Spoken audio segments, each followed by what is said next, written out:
Bismillahirrahmanirrahim. Assalamualaikum warahmatullahi wabarakatuh. Perkenalkan, nama saya Muhammad Jalil. Saya dari kelas 5 atau E dengan NIM 2003015011112. Di sini saya akan menjelaskan tentang pendidikan kesehatan di tempat kerja. Yang pertama yaitu urgensi pendidikan kesehatan di tempat kerja. A. Sejarah singkat. Menurut Goes 1996 dalam Notoat Modjo 2010 pada abad ke-18, Bernardino Ramassi membuktikan bahwa penyakit pada pekerja tambang disebabkan oleh penanganan bahan berbahaya yang tidak terkontrol dan gerakan yang tidak lazim dan tidak alamiah. Beberapa hasil penelitian juga menunjukkan kaitan yang erat pekerjaan kesehatan dan pekerja. Kemudian lahir berbagai kebijakan untuk melindungi pekerja dari bahaya kerja dan produktivitas pekerja yang dikemas dalam disiplin ilmu kesehatan dan keselamatan kerja atau K3. Bagian B, contoh khusus. Di sebuah pabrik garmen, setiap hari beberapa pekerja pingsan pada pukul 10 waktu Indonesia yang diperlukan untuk istirahat kurang lebih 2 jam. Kondisi ini jelas mengganggu produktivitas perusahaan. Kemudian perusahaan menganggap kasus ini cukup diselesaikan dengan upaya kuratif. Padahal inti masalahnya adalah karyawan tidak biasa makan pagi. Sementara upaya yang selama ini dilakukan hanya upaya kuratif untuk menyembuhkan gejala sehingga tidak menyelesaikan masalah yang ada. C. Tujuan. Perkembangan selanjutnya dari kasus ini adalah munculnya ilmu baru, yaitu promosi atau pendidikan kesehatan di tempat kerja atau biasa disingkat dengan PKDTK atau Health Promotion in Workplace. Kegiatan ini bertujuan untuk menurunkan angka penyakit akibat kerja, menumbuhkan kebiasaan kerja dan gaya hidup sehat, menciptakan lingkungan kerja yang sehat, kondusif dan aman, dan memberikan dampak positif terhadap lingkungan kerja masyarakat. Yang kedua, tema kegiatan. Tingkat pertama, pemberian informasi. Dilakukan berbagai strategi untuk memberikan informasi kesehatan pada pekerja, misalnya dengan mengadakan pameran, menyediakan leaflet, dan lain-lain. Tujuannya untuk memancing minat atas topik kesehatan tertentu. Perubahan perilaku pada tingkat ini masih kecil dan lemah. Pada pemberian informasi tidak mempunyai daya tekan dan upaya perubahan perilaku. Artinya, tidak ada sanksi apapun yang dapat dikenakan seseorang yang telah mendapatkan informasi kesehatan, namun tidak melakukannya. Misalnya, setelah diberi penjelasan tentang bahaya rokok, seorang pekerja tetap merokok, tidak dapat dikenai sanksi apapun. Tingkat ketiga, pemberian resep. Memberitahu pekerja mengenai faktor risiko yang teridentifikasi dan apa yang harus dilakukan. Memberikan layanan konseling bagi pekerja agar berperilaku sehat sehubungan dengan faktor risiko yang teridentifikasi. Dalam fase ini, informasi diberikan lebih spesifik berkaitan dengan masalah kesehatan yang dihadapi.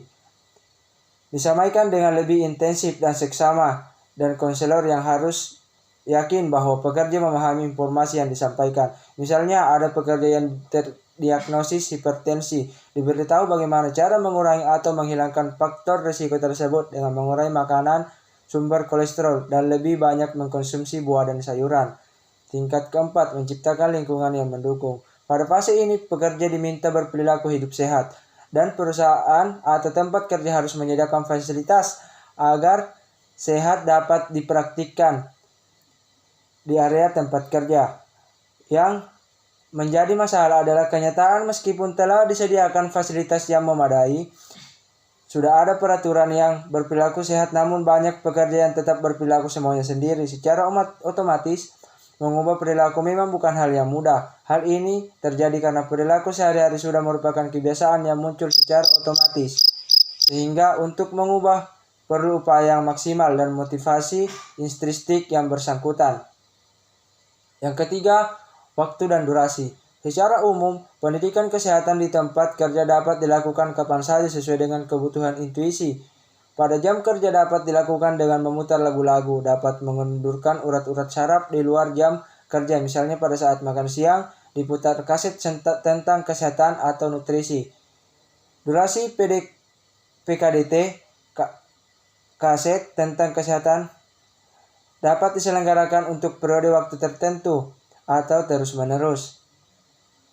Dalam kondisi tertentu, perusahaan dapat bekerja sama dengan intuisi kesehatan untuk menyampaikan isu-isu mutakhir mengenai penyakit tertentu, misalnya mengenai HIV/AIDS yang sebenarnya dapat dicegah melalui perilaku sehat. Selain hal tersebut, jika terjadi kasus tertentu di perusahaan, juga dapat dijadikan momentum yang tepat untuk menghadirkan pakar yang dapat mengupas tuntas tentang penyakit tersebut. Misalnya, jika ada karyawan yang meninggal karena kanker lambung dan pekerja tersebut telah memiliki kebiasaan makan mie instan sejak masih duduk di SMP. Yang keempat, lokasi. Pada prinsipnya, pendidikan kesehatan di tempat kerja dapat dilakukan di luar atau di dalam ruangan tergantung kebutuhan media yang digunakan. Di luar ruangan misalnya dengan kegiatan outbound, di luar kerja juga dapat dilakukan rekreasi bersama pekerja.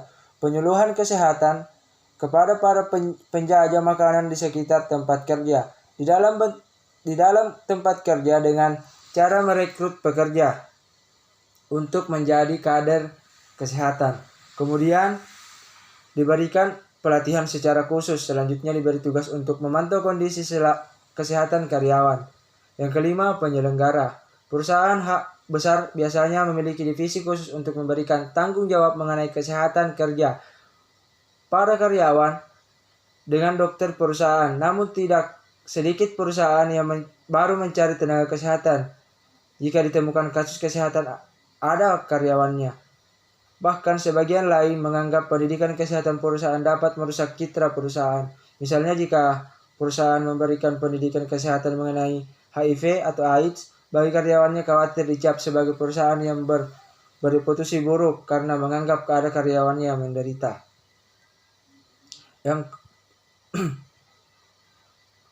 Yang ketujuh itu manfaat pendidikan kesehatan.